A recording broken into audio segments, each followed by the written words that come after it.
Hello friends, Radhe Radhe. जय श्री कृष्णा, जय माता दी। कैसे हैं आप सभी लोग? आई होप आप सब लोग बहुत अच्छे होंगे, मस्त होंगे, खुश होंगे, अपनी अपनी लाइफ में आगे बढ़ रहे होंगे। वेलकम टू टैरो संसार। आज का हमारा टॉपिक है कि ऊपर वाले ने आपकी किस्मत में क्या लिखा है जो होकर रहेगा। यानी आपकी डेस्टिनी में ऐसा क्या लिख दिया गया है, कुछ अच्छा लिखा है, कुछ बुरा लिखा है, जो आपको भोगना ही भोगना है। ठीक है, तो आज हम इसी टॉपिक पर रीडिंग करने वाले हैं।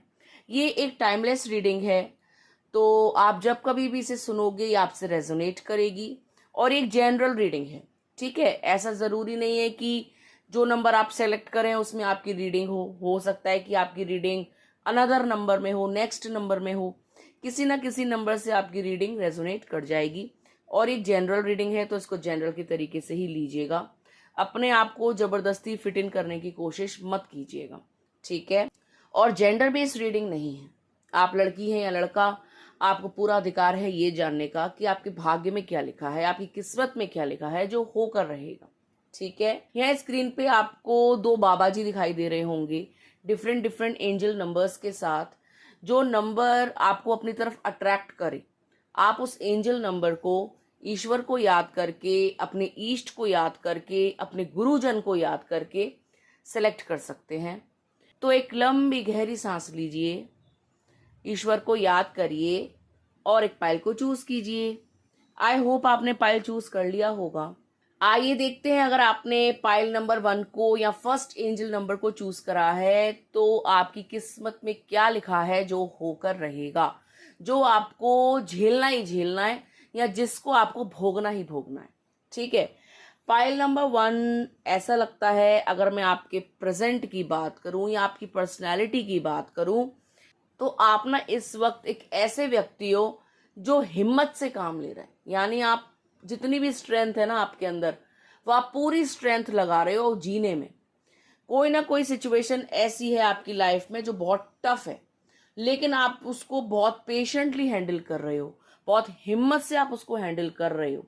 यानी आपने अपनी पूरी हिम्मत दिखा दी है उससे निपटने के लिए। कोई ना कोई खराब चीज आपकी लाइफ में एट प्रेजेंट चल रही है। आप मतलब भगवान से प्रार्थनाएं कर रहे हो कि जल्द से जल्द इस मुसीबत से मुझे छुटकारा दिलाओ, या ये जो कष्ट मेरे जीवन में आया है इसको आप धीरे धीरे करके खत्म कीजिए। मैं जैसे तैसे करके हिम्मत करके इसको झेल रही हूं या झेल रहा हूं। यानी आपकी लाइफ की कोई सिचुएशन ऐसी है जिसमें आपने बहुत धैर्य रखा है, बहुत पेशेंटली आप काम कर रहे हो, सब्र आपने बांधा हुआ है। ठीक है, आप चाहो तो आप भी जो है बिदक सकते हो, परेशान हो सकते हो, अपना आपा खो सकते हो, लेकिन आपने जो है बहुत सारी चीजें भगवान पे टाली हुई हैं कि कोई बात नहीं, वक्त लग रहा है, सब कुछ जो है ठीक हो जाएगा, मेरे फेवर में हो जाएगा। तो ये आपकी सिचुएशन भी चल रही है और आप इस टाइप के व्यक्ति भी हो जो सब्र रखता है, जो पेशेंस रखता है, जिसके अंदर करेज है, हिम्मत है। आप साहसी व्यक्ति हो। जिस भी कंडीशन में अभी आप रह रहे हो उसमें साहस की ही जरूरत होती है। आपकी कंडीशन हो सकता है पाइल नंबर 1 ऐसी हो कि जिसमें आपके साथ कुछ अनहोनी हुई है, हाल ही में कुछ बुरा समय आपने देखा है। वो आर्थिक रूप से हो सकता है, यानी पैसे का लॉस हो सकता है, किसी की जान का लॉस हो सकता है, या कोई ना कोई चीज ऐसी आपके साथ हुई है जिसमें आपका बहुत भारी नुकसान हुआ है। ठीक है, या तो आपने किसी इंसान को अपने से दूर जाते देखा है, या आपने जो है खुद को ऐसी सिचुएशन में पाया है जहां पर आपको लगे कि आप लाचार हो, आपको ऐसा लगे कि आपके साथ कुछ अच्छा नहीं हो रहा। तो ये चीज यहाँ पे दिखाई दे रही है। आपके घर में या आपके साथ या आपको कोई ना कोई प्रॉब्लम दिखाई दे रही है जो हेल्थ संबंधी है, यानी हेल्थ इश्यूज दिखाई दे रहे हैं घर के अंदर। ठीक है, जहां पर आपने बहुत पेशेंस रखा है कि धीरे धीरे स्लोली एंड ग्रेजुअली सब ठीक होगा। ठीक है, और ऐसी मुसीबत में भी आपने ये देखा कि किसी इंसान ने आपको पीठ दिखाई है, आपकी मदद नहीं करी। ठीक है, जब घर में कोई बीमार हुआ या कोई लॉस हुआ या किसी की डेथ हुई, तो आपने देखा कि लोगों ने जो है आपको पीठ दिखाई है, आपके रिश्तेदारों ने आपको पीठ दिखाई है, किसी खास इंसान ने आपको पीठ दिखाई है। मतलब उन्होंने ये दिखा दिया कि वो आपके साथ नहीं है। जब अच्छा टाइम था तो वो आपके साथ थे, लेकिन जब अब मुसीबत आई है तो वो आपके साथ नहीं है। तो ये चीज भी दिखाई दे रही है। और इस बात को लेकर भी आपने बहुत ज्यादा पेशेंस रखा है।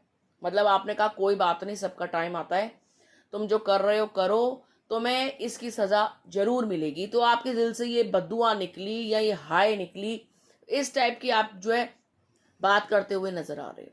ठीक है, लेकिन फिर भी आप लोगों को दिल से बद्दुआ नहीं देते हो। आपके साथ कोई कितना भी खराब करे, आप उनको बुरा नहीं बोलते हो, क्योंकि आपको ऐसा लगता है कि मेरे बोल देने से वो काम बहुत हल्के में निपट जाएगा या उसकी सजा बहुत कम हो जाएगी, क्योंकि आप ऑलरेडी उससे रिवेंज ले चुके ना, यानी आपने ऑलरेडी उसको कर्ज दे दिया। तो आपने ये चीजें ना भगवान पे छोड़ी हुई हैं, और आप हर सिचुएशन में और हर इंसान के साथ बहुत धैर्य से डील करते हो। लोगों से एक का एक रिवेंज नहीं लेते, भिड़ते नहीं हो और उनको बुरा भला नहीं बोलते। आप हर चीज भगवान पे छोड़ते हो। आप एक ऐसे इंसान हो जो ईमानदार है, यानी आप ईमानदारी रखते हो, इसीलिए आज के जमाने को देखते हुए आप बहुत पीछे हो, क्योंकि ईमानदार व्यक्ति की उतनी वैल्यू नहीं है। लोग उसको पागल समझते हैं, लोग उसको हल्के में लेते हैं, लोग उसको समझते हैं कि वो बेवकूफ़ है, नादान है, बदअकल है, लेकिन ऐसा नहीं है। ठीक है, आप ईमानदार हैं इसका मतलब ये नहीं कि आप बुद्धि नहीं रखते, आप घपलेबाजी नहीं करते हो, किसी का बुरा नहीं करते हो, इसका मतलब ये नहीं है कि आप बहुत ही बेवकूफ़ इंसान हो। आप सब कुछ देखते हो, समझते हो, आप सब कुछ महसूस करते हो, आप लोगों की एनर्जी स्केच करते हो, उनके देखने के स्टाइल से आप बता देते हो कि ये क्या सोच रहे हैं, लेकिन आप कभी भी मुंह तोड़ जवाब नहीं देते, फालतू नहीं उलझते, ऐसी कोई हरकत नहीं करते जिससे सामने वाला आहत हो। ठीक है, और यही चीज लोगों को लगता है आपकी कमजोरी है, आप डरपोक हो, जबकि आप डरपोक नहीं हो। आप उनको मजा चखा सकते हो, लेकिन आप हर चीज ईश्वर पे डालते हो। ठीक है, आपके भाग्य में अगर मैं बोलूं या आपकी किस्मत में अगर मैं बोलूं तो कुछ अच्छा लिखा है। अगर मैं आपकी किस्मत की बात करूं, पाइल नंबर 1, तो आपके भाग्य में ना कुछ बहुत बड़ी चीज लिखी है। बहुत बड़ी चीज क्या हो सकती है? वो बहुत बड़ा ट्रांसफॉर्मेशन हो सकता है, यानी बहुत बड़ा बदलाव। यहाँ पर जो बदलाव दिखाई दे रहे हैं ना, पाइल नंबर 1, पहला बदलाव तो ये होगा कि आप अपनी नादानी खो दोगे। नादानी कैसे खो दोगे? कि जितने भोले भाले आप पास्ट में रहे हो, उतने भोले भाले आप फ्यूचर में नहीं रहोगे। आप धूर्त नहीं होगे, दुष्ट नहीं होगे, कपटी नहीं होगे, लेकिन आपके अंदर चालाकी आ जाएगी। आप दुनिया से निपटना सीख जाओगे, आप दुनिया से डील करना सीख जाओगे, आप लोगों को समझना सीख जाओगे, उनकी एनर्जीज को कैच करना सीख जाओगे। आपको भविष्य में पागल बनाना आसान नहीं होगा, कोई भी आपकी अच्छाई का फायदा नहीं उठा पाएगा। ठीक है, आपके अंदर विजडम आ जाएगा। आपके सामने आपके जो दुश्मन होंगे ना, वो भी थर थर कांपेंगे, आपसे लोहा लेने से डरेंगे, आपसे पंगा लेने से डरेंगे। आपके साथ बुरा करने वाला व्यक्ति पछताएगा, डरेगा आपकी शख्सियत से, आपके व्यक्तित्व से।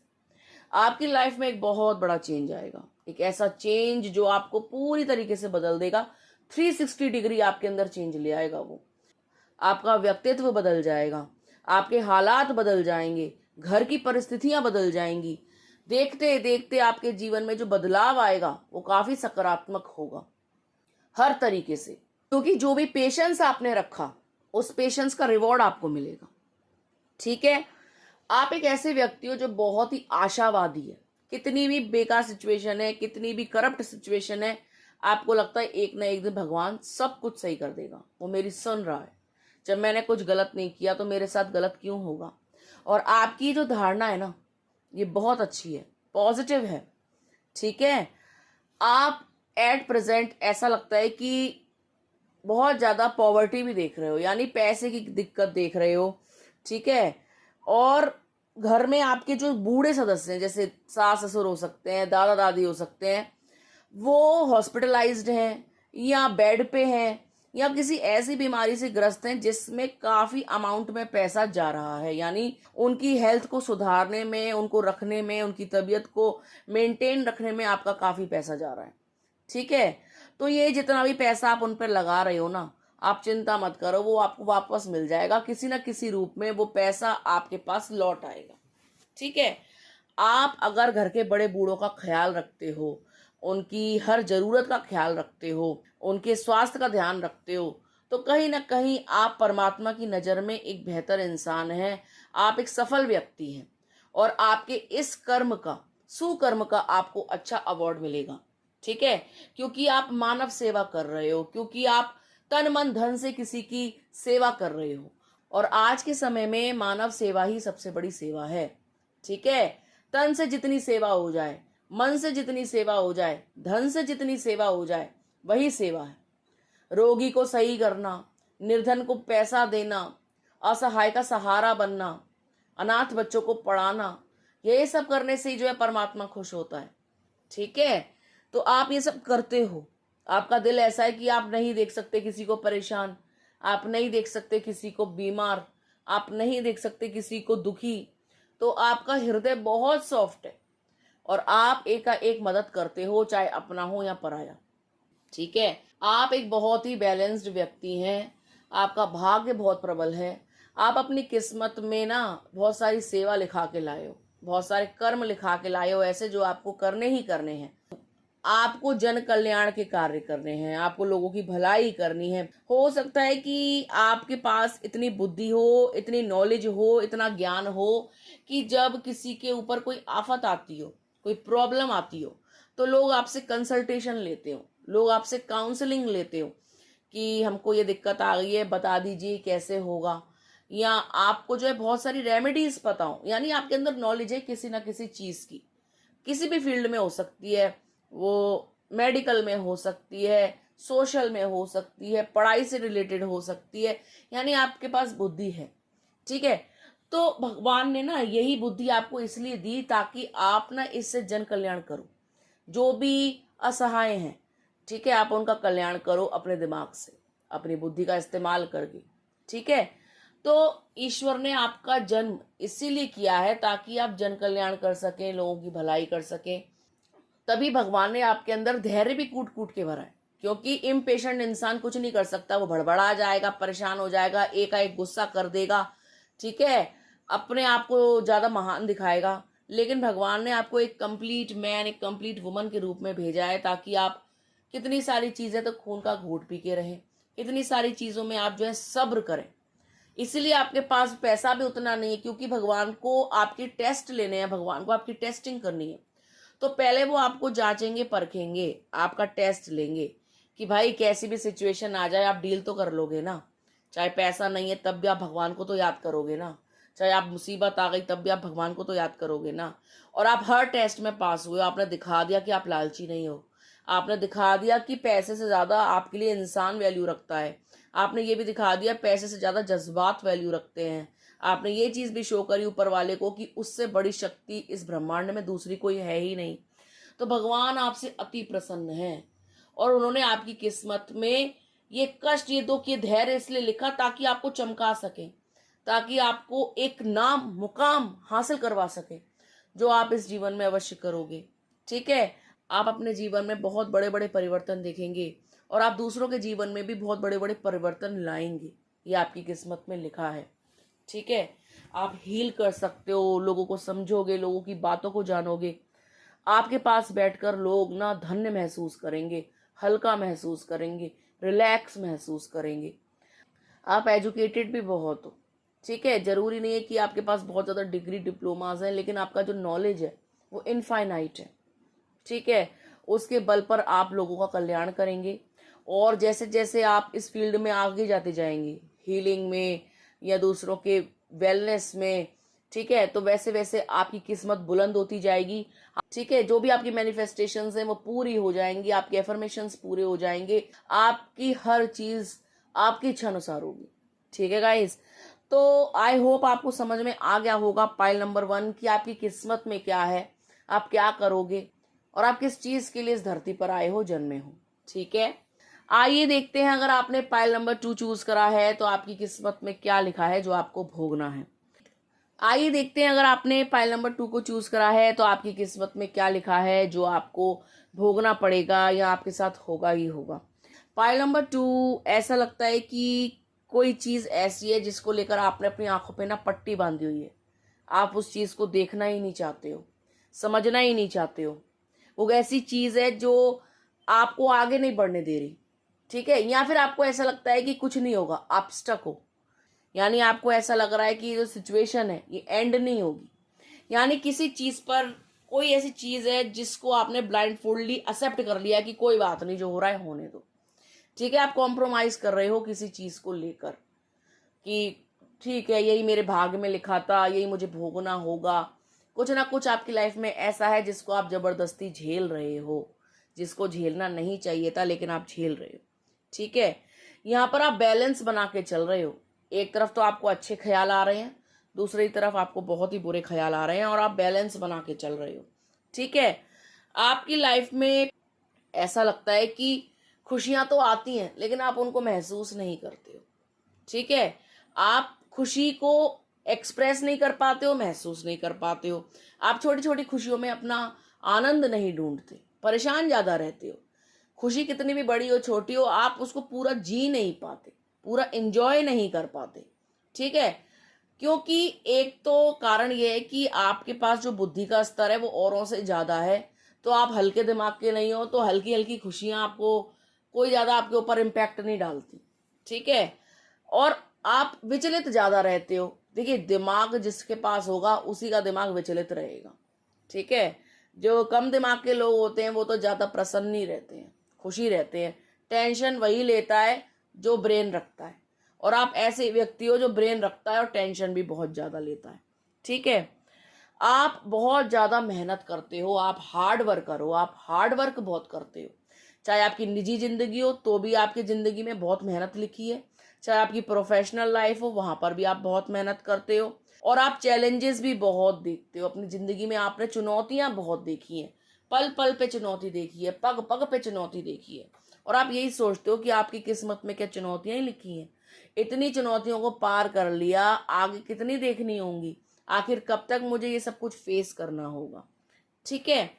तो मैं आपको बता दूं कि आपके भाग्य में ना, माना कि हार्ड वर्क है, लेकिन उस हार्ड वर्क के बदले में आपको जो मिलेगा ना, वो आपने कभी जिंदगी में भी नहीं सोचा होगा। आपके भाग्य में एक सुखी संपन्न परिवार है, आपकी किस्मत में पैसा है, आपकी किस्मत में माना कि हार्ड वर्क है, लेकिन हार्ड वर्क से आप कुछ ना कुछ बड़ा बनाओगे, जिसको आपकी पुश्तें देखेंगी, आपकी आने वाली पीढ़ी देखेगी। माना कि आज आप बहुत कठिन समय में चल रहे हो, बहुत ही बुरा वक्त आप देख रहे हो, लेकिन जो आने वाला वक्त होगा वो बहुत सुखद होगा। आपके बच्चे आपकी स्टोरीज सुनेंगे, आप उनको बताओगे कि कैसे कैसे करके आपने जो है बुरा वक्त काटा, परेशान रहे, कॉम्प्रोमाइज करे, सहा बहुत कुछ, लेकिन उस सहने के बाद आज आप इस मुकाम पे पहुंचे हो, आज आप सुखी हो, तो सिर्फ अपनी बदौलत, ऊपर वाले की बदौलत, ठीक है। भविष्य में आपको कोई अथॉरिटी मिलेगी, कोई बड़ी रिस्पॉन्सिबिलिटी आप लोगे, घर चलाने की ले सकते हो, परिवार चलाने की ले सकते हो, या कोई बड़ा काम आप ऐसा करोगे जो रिस्पॉन्सिबिलिटी से भरा होगा। जैसे कि आप कोई स्कूल खोल सकते हो, ठीक है, वहां के प्रिंसिपल बन सकते हो, मैनेजर बन सकते हो, तो इतना बड़ा मुकाम आप हासिल करोगे। आप खुद का कोई इंस्टीट्यूशन खोल सकते हो, ठीक है, जिसमें आप बहुत सारे बच्चों को एजुकेशन दोगे, तो इस टाइप की कोई अथॉरिटी आपको मिलेगी जहां पर आप उसके लीडर होंगे, लीड करेंगे आप, ठीक है। ये चीज भी दिखाई दे रही है। तो आपकी लाइफ में अगर कोई प्रॉब्लम अभी चल रही है ना, तो उसको परमानेंट मत मानो, उसका सॉल्यूशन है, बहुत जल्द उसका सॉल्यूशन मिलेगा। आपकी किस्मत में बहुत कुछ अच्छा लिखा है, ठीक है। अच्छा करोगे भी, अच्छा दोगे भी, अच्छा रिसीव भी होगा, ठीक है। तो आप अपनी किस्मत को कोसना बंद करो, परेशानियों में उलझना बंद करो, या टेंशन लेनी बंद करो। और ये मत सोचो कि बंद कर लो अपनी आंखें तो अंधेरा हो जाएगा। आपकी आंख बंद कर लेने से अंधेरा नहीं होगा, जो कुछ है उसको आपको फेस करना ही होगा। आपको ऐसा लगता है कोई बात नहीं, मैं ध्यान ही नहीं दे रही उस तरफ, लेकिन ध्यान भी देना होगा और बदलना भी होगा, ठीक है। तो आपको फ्रस्ट्रेटेड नहीं होना, नेगेटिव नहीं सोचना, आप अपनी लाइफ में बहुत कुछ अचीव करोगे। भाग्य आपका अच्छा है, किस्मत आपकी बहुत अच्छी है। भगवान ने आपकी किस्मत को आराम से बैठ के लिखा है, जिसमें थोड़ा एंटरटेनमेंट, थोड़ा दुख, थोड़ी फ्रस्ट्रेशन, थोड़ी मेहनत, थोड़ी रिस्पॉन्सिबिलिटीज, थोड़ा ड्रामा, थोड़ी कॉमेडी, सब कुछ डाली है, और आप सब कुछ देख भी रहे हो।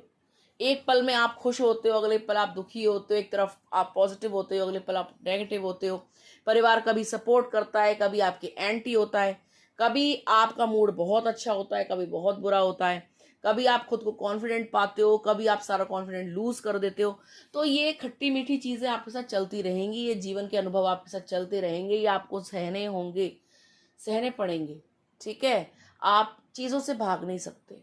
जो कुछ हो रहा है आपकी लाइफ में, अच्छा या बुरा, आपको वो सहना है। ठीक है गाइस, तो आई होप आपको समझ में आ गया होगा पाइल नंबर 2 कि आपके भाग्य में क्या लिखा है, क्या आप करोगे, कैसे कैसे आपको जीवन जीना होगा। ठीक है गाइस, तो ये थी पाइल नंबर 2 वालों के लिए रीडिंग। आई होप आपको समझ में आ गई होगी। यदि आपको वीडियो अच्छा लगा हो तो आप वीडियो को लाइक कर सकते हैं, कमेंट कर सकते हैं, शेयर कर सकते हैं। अगर अभी तक आपने चैनल को सब्सक्राइब नहीं किया है तो प्लीज सब्सक्राइब टैरो संसार। मिलते हैं आपसे अगली वीडियो में, तब तक के लिए राधे राधे।